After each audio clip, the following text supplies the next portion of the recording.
Hey guys, welcome back to Cheer Chats. My name is Peyton and I am here with Gianna, and we have another episode for you guys. So this week's guest needs absolutely no introduction. If you are an all-star cheerleader, he is at the epicenter of every memory you've ever had in cheerleading. He has been there for all of the worst moments of your career, and all the same has been there to witness all of your best. You laugh with him, you cry with him, you catch confetti with him, but most of all, you get to perform and share your love of the sport because of him. His voice is nostalgically recognizable, and there's nobody in this world that loves the sport more than him. This week on the podcast, we are so excited to welcome the Varsity All-Star Vice President of All-Star Experience, Justin Carrier. Gianna, I loved that intro. Thank you. You knocked that out of the park. My favorite part of my job is, and it's a small part of my job, although it's the part y'all see the most, but announcing awards at events is my favorite part because I feel like by osmosis, I get to be on the team when they win, and by osmosis, I get to be part of that defeat or that disappointment also. So you really crystallized what I love about what I do. So thank you for that. I'm excited to be here. Thank you. So as we all know, your most infamous place to be is Texas, NCA. We all know you from there. So what a lot of people I feel like don't know is what your day-to-day a day in the life of Justin Carrier, day one, or even if you want to do finals, that's even more hectic, I could assume. I want to know what a day in the life of Justin Carrier at the NCA All-Star Nationals is like. At NCA? Okay. It definitely gets really intense in January and February, and then it gets really intense that weekend. But so I check into the Omni on Wednesday, and I don't check out. I don't go outside again. I walk from the Omni to the Convention Center and back to the Omni. I don't go outside again until Monday. And like literally this year, it was like 35 degrees when I checked in at the Omni on that Wednesday. And then when I checked out, it was like 80 degrees, and I drove home and the grass in my front yard was green, and like spring had started, like literally 5 days later, it had gone from like winter to spring. The sun was shining, the grass was growing, and I felt like I had been gone for an eternity. So like those days are like, I see windows and I know if it's raining or if it's snowing or if the sun's shining, but I don't go outside. So checking at the Omni, I don't sleep well when I'm under stress or anxiety. And, stress or anxiety can be positive or negative. So I'm not saying that it's necessarily a bad thing, but that alarm is usually set for 5 a.m. so I could be there by 6. But undoubtedly, regardless of how exhausted or well-rested I am, I wake up at least an hour or two before the alarm goes off and start stressing about all the things that I have to do. So It used to be really bad. Like when I first started kind of in this role of the company about 20 years ago, I had no skills to manage my stress. I've gotten a lot better about it. I'll wear my Apple headphones and play waves crashing in my ears. And sometimes I wear like, a little sleep mask so I can't see anything. So I try everything I can to like hibernate, because that sleep is so precious. And if I don't get enough sleep, I can't think straight. I know a lot of people are like that. Like I can't think. Mm-hmm. And so my brain starts to malfunction. But those days are intense. In the old days, I was very much more in charge of scoring and judging. And I was also very involved in the check-in process. And I was also involved with the people that were working in each of the venues. What's cool about our company now, as we've grown and the event has grown, is there are so many people that pour their heart and soul into making our events happen that like I don't have to stress about everything. I remember like I used to like walk back to the Omni at the end of the night, and it's like 2 a.m, and I'm like still getting texts from coaches wanting to know why their tumbling score isn't where it should be. And so like, I don't carry that stress anymore. Like I don't carry the entire event stress like I used to, because we have so many awesome people that we divide and conquer. But I do, I sometimes I do feel, I feel the weight of the world. I really feel the weight of the world for the athletes and the kids, because I know that y'all both cheered before, so you know what I'm saying. Like you guys put a lot of emphasis on what happens at NCA, and a lot of your even tryouts are like based on like having the right team to do well at NCA. And so we run a lot of events all year long, and all those events are important, of course, but I know that like all your eggs are in the basket of what happens at NCA. So anyway, I feel that stress. So text messages are fine. We used to have I used to have like a radio so that people could reach me, but it got to the point that I was getting so many texts that we just go with text messages now. So I try to show up in the very early morning when our staff gets there. And my rule at this event in particular is I want to be the last one to leave.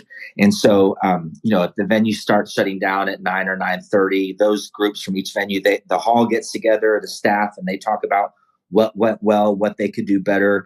And so they break at like 9 or 10 at night. But, at NCA, we do the reverse order. How you place in day one is how we build the day two schedule. Right.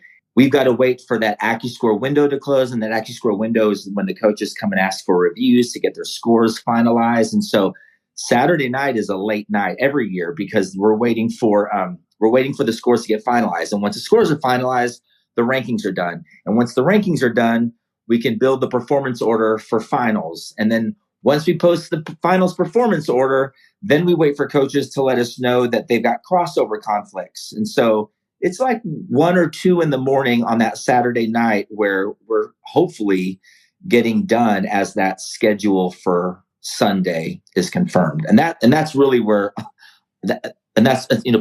people will be like, "Hey, I'm going to be in Dallas for Nationals. Do you want to go grab a drink or have dinner?" I'm like, I don't think you understand how busy we are. Yeah. But there's 30,000 athletes out there that are waiting for that stuff to get done. So we have to do it. So it's pretty intense all day long. Like I said, I've learned to manage my stress better. I'm a lot nicer than I used to be during that weekend because I stress myself out so much. Some people used to avoid talking to me because they know how stressed out I was. But I've tried, as I've gotten older, to relax a little bit and try to enjoy it. It's so stressful that you can forget to like enjoy the experience.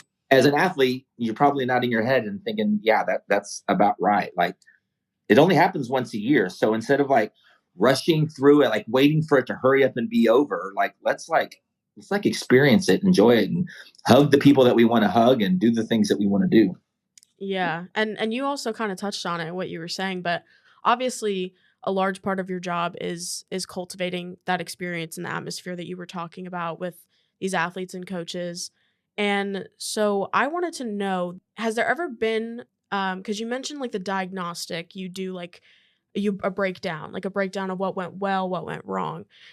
Has there ever been a recommendation from a program, or maybe someone mentioned it on social media and it's something you adapted into the way you go about NCA next year, where you were kind of like, how did I not think of that? Like, yeah, that was a really good point. Like, was there anything that you can remember that stood out? Most things we do. So a few things. One, we created the NCA Winner Circle, which is the top 3 teams, because culturally we've gotten to this place in our industry where it's like you either won or you didn't. Mm-hmm. And this was probably about, I'd say 10 years ago, we developed the NCA Winner Circle, and that we created that difference that once you got to top 3, those 3 coaches come in the middle of the floor and congratulate each other. And it's this ceremonial experience, because top 3 at NCA is a really big deal. And most of the teams in top 3 are winning every other event that they go to. And so when we took the shift of the focus from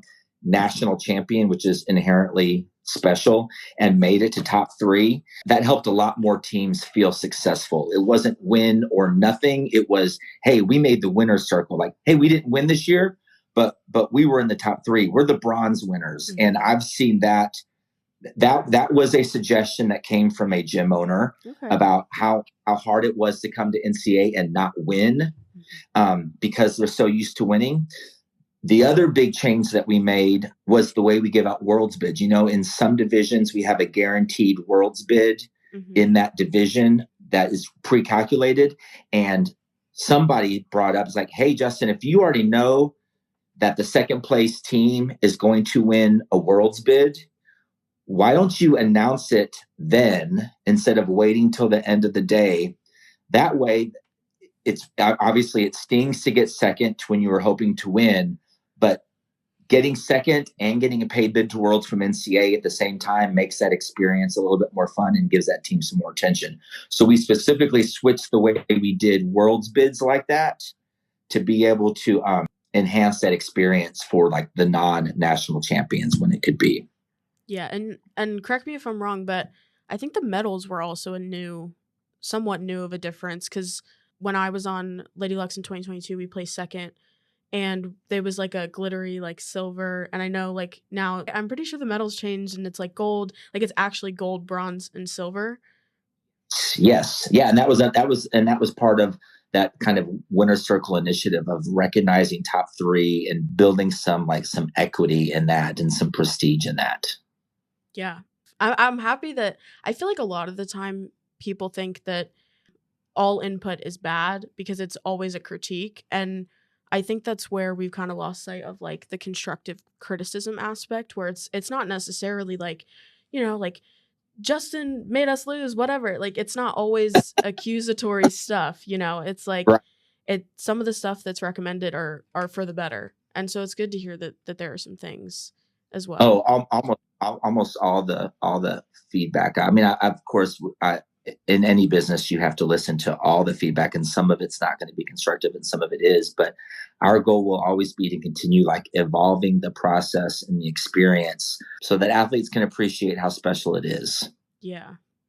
So in the same spheres of change, there's been a lot of talk on social media about changing the venue for NCA, and a lot of our listeners filled out a form before this podcast, and they had some questions for you about that. And so we wanted to know if you could touch on, there was a little bit of talk of it last year about how it was not going to be held in the arena, and the whole idea of the arena was going to be gone in that experience. So could you talk about how the truth to that, or maybe explain that a little bit, and if NCA plans on going anywhere? So there was the perfect storm that happened. Two things happened at about the same time.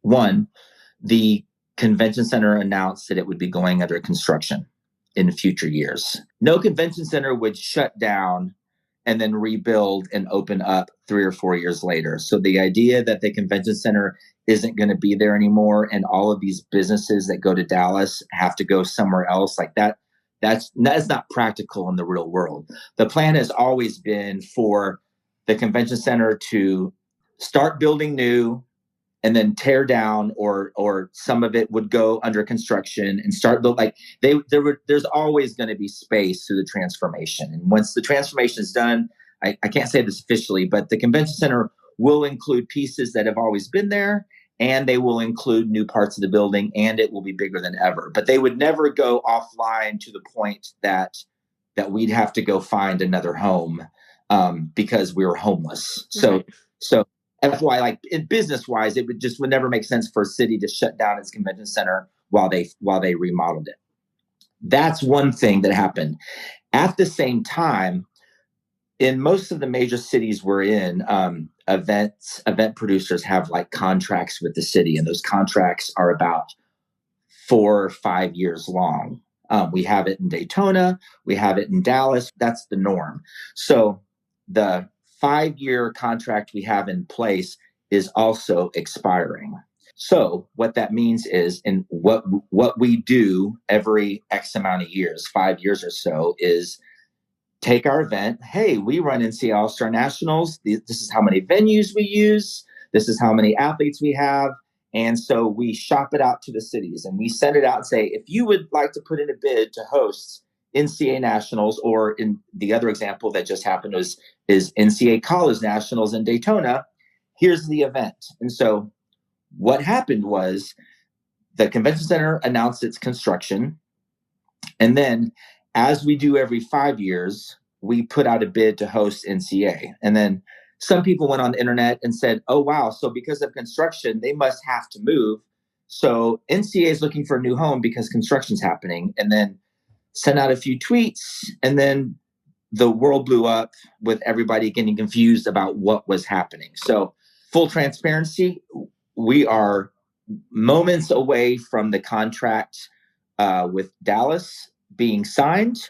We're not going anywhere. We were never actually going anywhere. And it certainly wasn't because of construction, but it was time for a new bid for NCA Nationals to take place, high school and all-star. And but we've never had any intentions of leaving Dallas.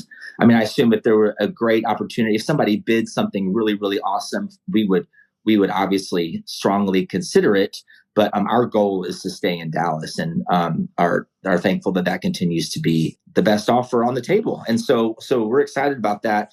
Now there is construction happening. I think there will be venues that go down for a year or two and then go back up.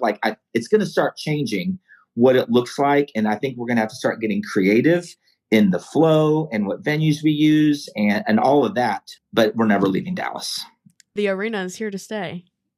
The arena is here to stay. Now, at some point, the arena is going to, and thankfully, that arena is old. Mm-hmm. I don't know if you've ever seen it when it's not decorated with NCA All-Star Nationals production. It looks a lot better when we shine lights on it. The arena will go under at some point. I'm not exactly sure when that will be. So we will at some point have to take a break from the arena. We don't even know that specific timeline yet. But there are pictures in the back of the arena of the Beatles performing in the arena. And when I tell you it's the exact same arena from the 60s, it is the exact same arena from the 60s. The color of the walls, the color of the tile, that thing hasn't been touched in forever. And it's going to be renovated at some point, and it's going to be beautiful when it's done. Wow. I didn't even know that. exciting. That's so cool. So as a fun little hypothetical, because you mentioned if a really cool bid came in, you'd at least consider it. If you could pick a dream place for a venue outside of Dallas, if you could pick a new home for NCA, where would you put it? Atlanta is probably one of the other cities that's large enough to hold it, but obviously that's cheer sport, and what cheer sport has there is awesome. And I don't know that there's anywhere else big enough. I'll tell you that Daytona is a really, really cool experience. Again, there aren't enough venues in Daytona to hold us either, but Daytona is the only other unique place that I would love to run that event. It's not happening. There's just nowhere. NCA has gotten so big. Gosh, I wish there was a venue in Hawaii. I would love to be stuck in Hawaii for 5 days the way I'm stuck in Dallas for 5 days when that event happens. So I just don't see it being anywhere else personally. Yeah, I think Dallas is so quintessentially NCA. There's just something. Well, y'all call it Dallas. Y'all call it Dallas. Yeah. And when people call it Dallas and cheerleading, they're talking about NCA. They're not talking about Spirit Celebration or ACA or the other events we run there. They're talking about NCA Nationals. And we've told Dallas that, we're like, hey guys, we really need you to do this for us. You realize that the industry calls our event Dallas. Yeah. So we need Dallas to be on board. It's taken on its whole own personality. Yeah. So now I want to shift the conversation a little bit towards a Facebook post or a blog post that you had written in 2011. It was, I think, the week of NCA that year, and it was called I Hope You Lose. So talk to us a little bit about the premise from your perspective, what your intentions were with it, because for me personally, I found it really profound in the way, I feel like in a lot of ways, it helped shift the way that I think about winning and losing. I feel like growing up in cheerleading, and for some reason, it's more like this in cheerleading than it is in any other sport, because NFL players, they celebrate being an NFL player. That's an honor to have. But being a cheerleader, I feel like so many people take it for granted. So talk to us about what inspired that, what really wanted to get across in that message. I'm glad you asked that. And this is starting to become a long time ago as I get old, I guess. But honestly, and again, this is back in the day when I was doing almost all of the communication with customers, and I had a lot on my plate personally. And so divisions were getting big because the sport was getting big and NCA was getting big. And we put out what divisions people were in, and everybody called upset that they were up against really good teams. And they honestly, they didn't feel like they had a shot to win, and they didn't think it was fair that they would have to go to a competition and potentially not win. And the reason I wrote it, and I stayed late one night and spit it out really fast because I was getting so frustrated with having the same. I was talking to a coach on the phone for 30 minutes, and then this coach for I couldn't get any work done because I was having to explain this concept of competing to these coaches. And I get it. Like, everybody wants their kids to have the right chance. We've already talked about this, like that this is what they've been working for. And for the list of teams to come out and then to all of a sudden realize that they don't have a great shot at winning is devastating. And so they want to talk through it. And I was having this conversation of, hey guys, like, compete. Like, these athletes don't sign up for the Boston Marathon because they think they're going to win. They sign up because they want to experience the Boston Marathon and what that means. And they're just excited to participate. And yeah, there's a handful that have a shot at winning, but most of us don't go to the Boston Marathon thinking that we're going to be in top 3 or top 10 or even the top half. I was like, I would love for y'all to switch your mindset and experience it. And that, when I was a coach, that was the same thing. Like, winning is great, but losing all season and then finally winning feels a lot better. It feels a lot better.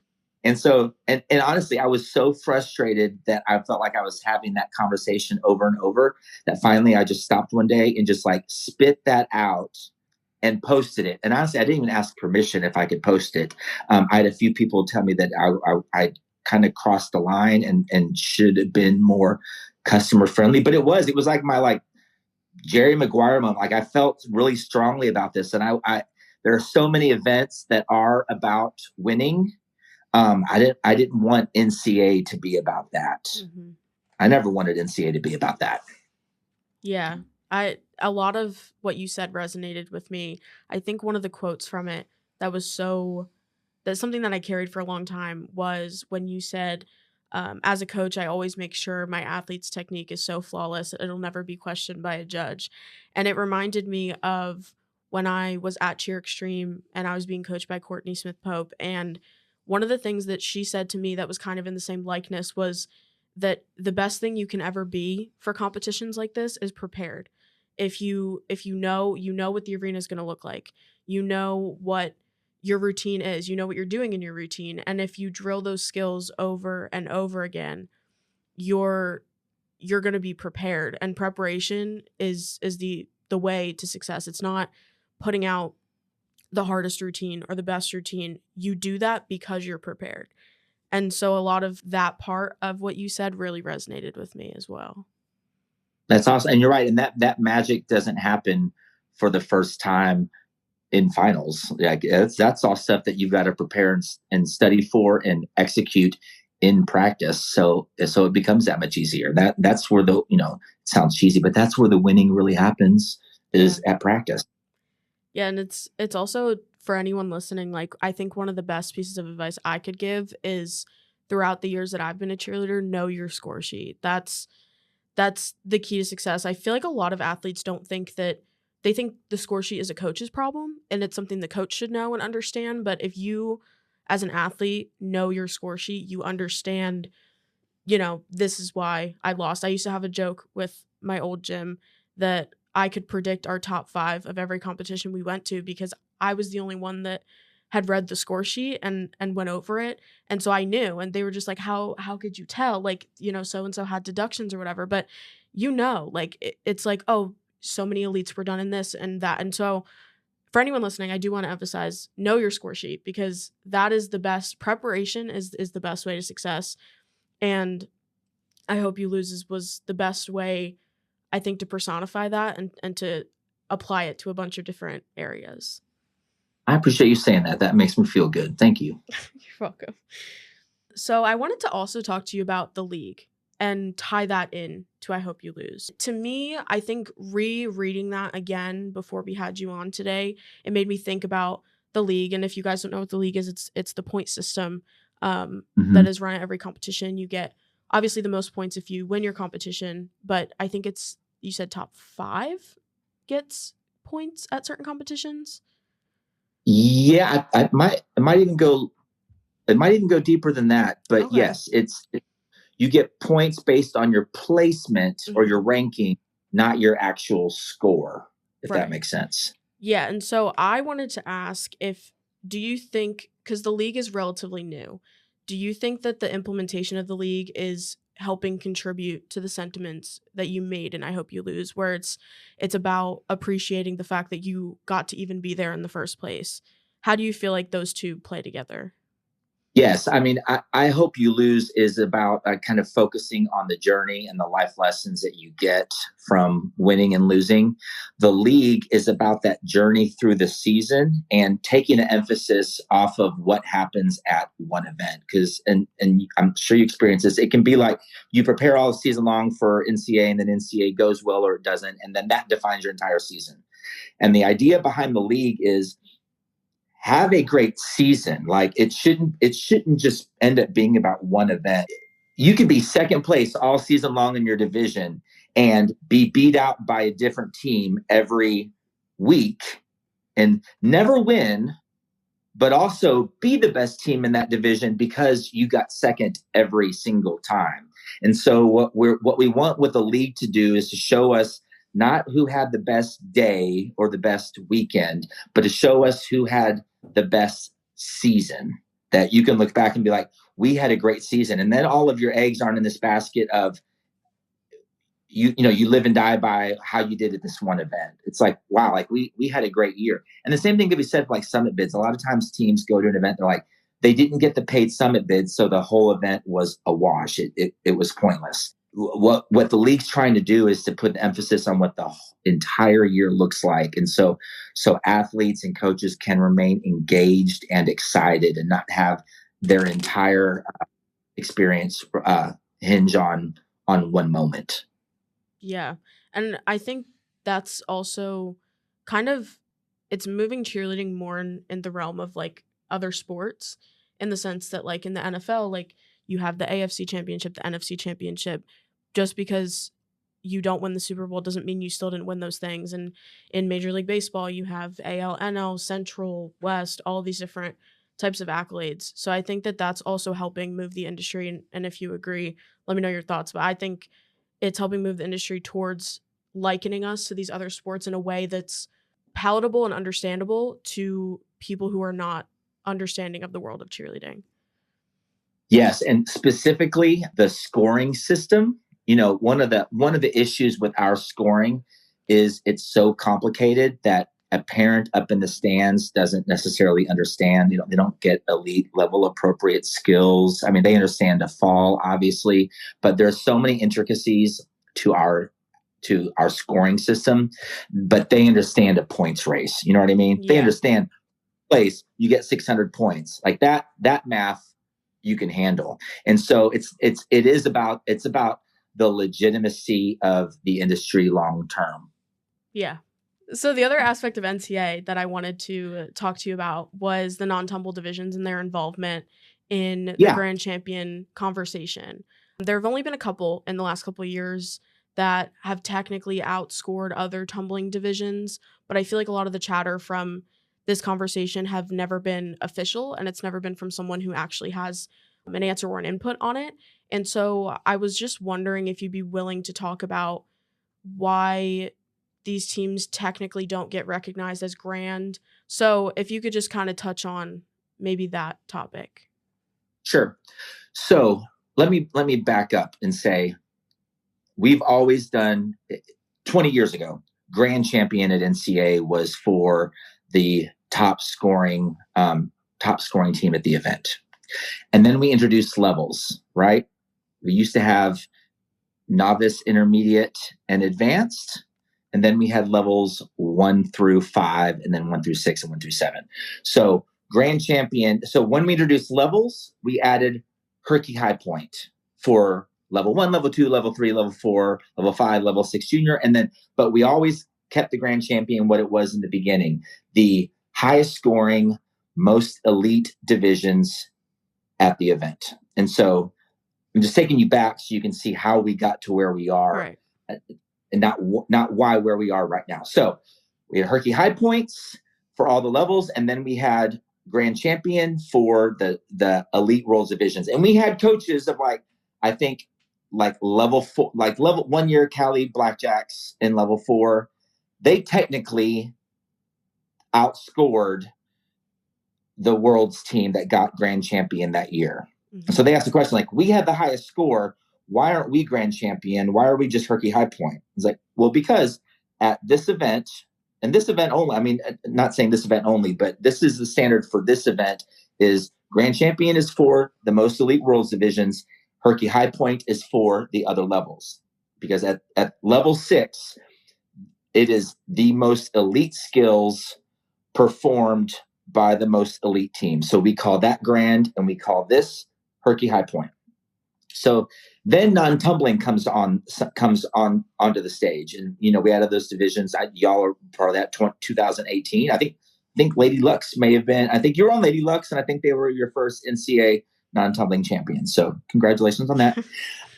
So now we're faced we've got all these divisions, some with skill restrictions, some without. And so at that point where we evaluated and we said divisions with skill restrictions compared to their counterparts are not eligible for Herky High Point or Grand Champion. So what that means is mini teams can't throw tosses, right? Mm-hmm. And so a level 2 mini team cannot win Herky High Point for level 2 because they are by the rule, they are restricted in what skills they're allowed to throw. Prep teams can't win Herky High Point because they're restricted in what skills they can throw, and their time of their routine is restricted. So based on that philosophy, non-tumbling teams can't win Grand Champion because they have skill restrictions that the other world's teams don't have. And so in terms of a level playing field, they're not on the same playing field. And so putting them up against each other for the title of Grand Champion wouldn't be fair either, which is when we created the Herky High Point for the non-tumbling, because it addressed those specific divisions with those skill restrictions. Right. And then I just wanted to ask, just clarification. So the restrictions for non-tumble would be the 2-minute, the fact that the routine's 2 minutes, not 2.5, right? And then also the non-tumbling, or is it just the fact that it's not tumble? It's the tumbling skills not being there and the time of the routine. Okay. It's just not apples to apples. And technically, if you wanted to drill down even further, which I don't, and actually it's so funny. I was on Twitter reading what everybody had to write. It's so funny when people chime in. They don't really know what they're talking about, but they believe strongly in their opinion about why things are the way that they are. But technically, in terms of points earned, non-tumbling teams, they earn 33 or 35 points versus the other world divisions, which earn 50. Now, there's some math that happens, and that score out of 100 is actually a percent of perfection score, but it's not the actual score that they received. The score that they received was out of 33 or 35 points. So if we didn't convert it to 100% of perfection score, I think it would be more obvious to everybody, because then they technically wouldn't even be able to get enough points because they would be out of 35 as opposed to 50. So all of that is in the background. And again, scoring is so complex. I don't expect your avid cheer Twitter follower to understand all of that, but that's the reasoning. That's why Grand Champion at NCA specifically will always be for the most elite teams doing the most difficult skills in every category. And that, again, that doesn't take away from non-tumbling athletes are athletes. They work really, really hard. Everybody works hard, but we have to create some distinction there. And so that's where we do it. Yeah. It's mathematical, not an opinion. Absolutely. Problem. Yeah. It's all the analytics. It's not we hate non-tumbling and so they can't get that away. And I get it. Everybody thinks that there's this personal narrative that the judges up on the stand like talk about who they like and don't like, and they don't want them to all of that. It's understandable that people create those narratives in their head, but we're just all trying to run a good, fair event at the end of the day. Yeah, and I think too, just generally humans are just inherently curious, and I think we love when things make sense. And so Yes. and in the vein of hoping to make sense of the way you score or the reason you didn't get this or that, we like to theorize and talk about those online. Oh yeah. Which are usually way more entertaining and calculated than what the reality is. I've learned a lot from watching because obviously like I see what happens on the inside, and I've learned a lot from watching, especially on Twitter, watching people speculate about what they think.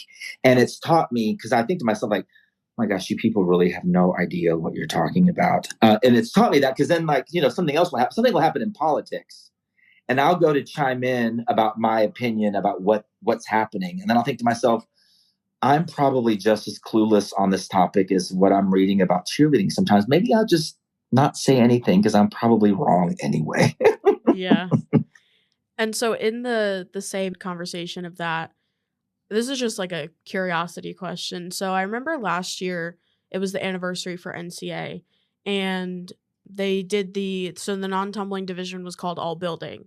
That was like the title for the champions or the division that season.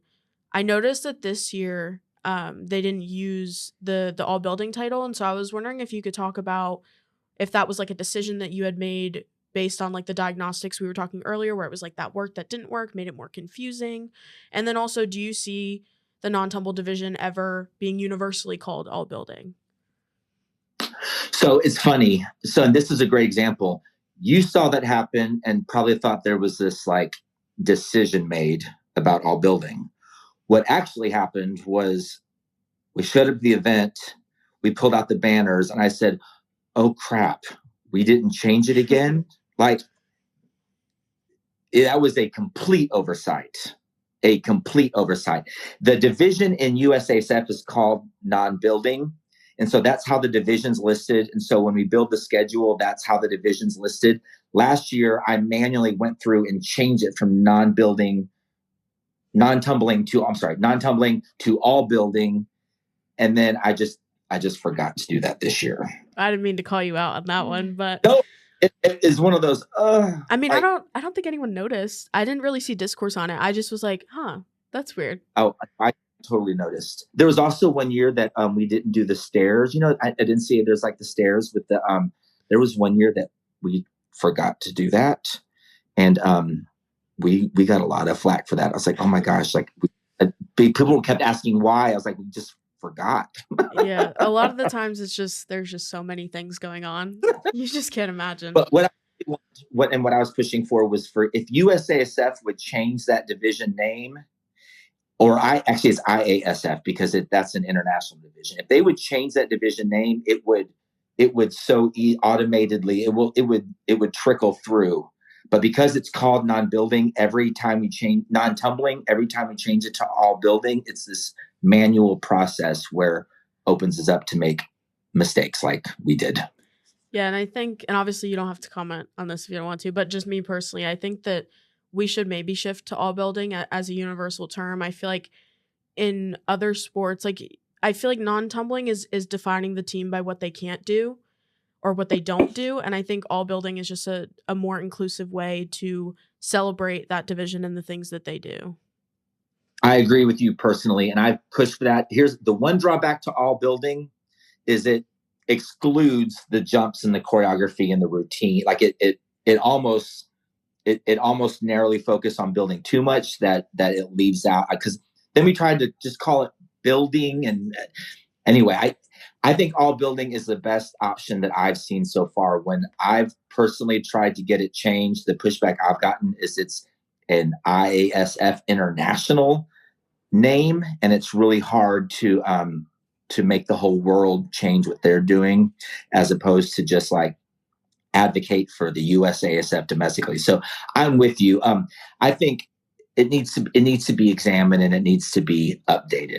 I think there's a big future with all building, and it's a way to kind of extend the cheer career for athletes who want to stay involved. But it needs focus. It needs a better focus. I'd actually never thought about that point before, because I guess by association, if it's all building, it's also all jumps, all choreo. So I actually never. I guess it does make sense in a way, because it's the same things as other divisions, just the subtraction of. So I guess I get it. I wanted to call it building, we tried some naming conventions. Was like, anyway, none of it has been perfect so far, and I was good with all building. I just forgot to do it. Yeah, wanted to set the record straight on that one. But the last thing I wanted to talk to you about is just more of like a reflective kind of question.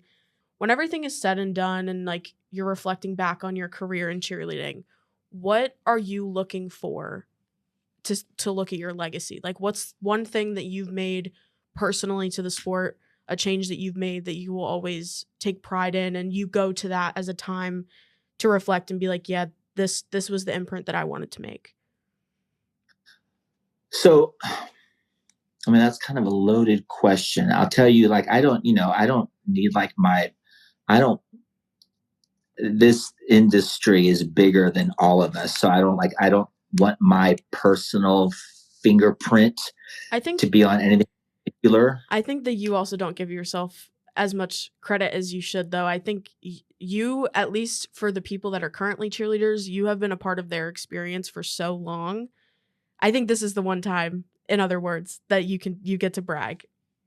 Well, cool. And honestly, you touched on it in your introduction, being able to, being a part of the athlete experience. And I have a core memory from when I got third place at NCA Nationals in Nashville, Tennessee, when I was a senior in high school. And I remember looking over at my coach. I didn't know I got third place. I didn't know if I was supposed to be happy or sad, because I just didn't know.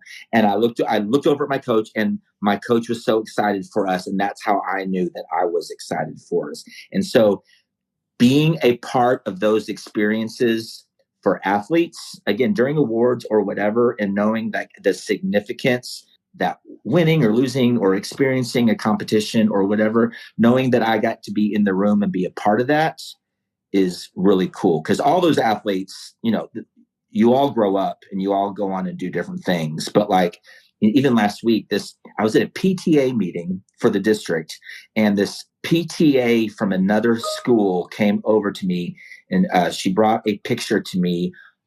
This mom of when she was in high school, she was a cheerleader on Cheer Athletics Panthers, and it was like a Polaroid picture from 2002, and I was the NCA spotter next to her stunt group, and like that is like cool to me. Like, she's gonna remember being an all-star cheerleader 20 years ago, and like I'm in her stunt group photo spotting, and like the fact that I just like get to be around all of that, those memories that y'all create when you're at competition like that, that's just really awesome. And most people don't get that in their career.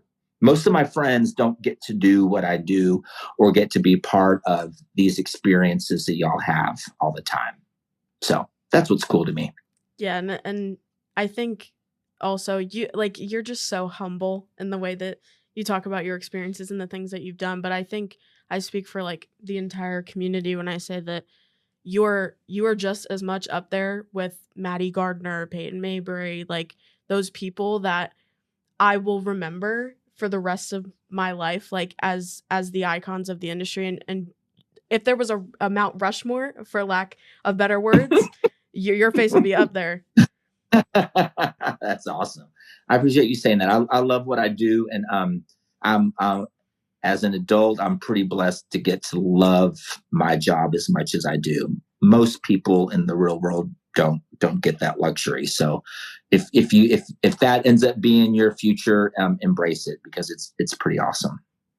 Yeah, well, thank you. I want to say thank you so much for even taking time to talk to us and come on the podcast today and being vulnerable and talking about those topics that a lot of people like to stray away from, especially when it gets a lot of media attention. So I really appreciate you coming on. Yeah, I love that. I've had a great time. Thank you. Thank you both for having me. Thank you so much. Thank you so much for listening. And don't forget to follow us at Cheer Chats Pod on Instagram and Facebook. We'll see you guys next time. Bye.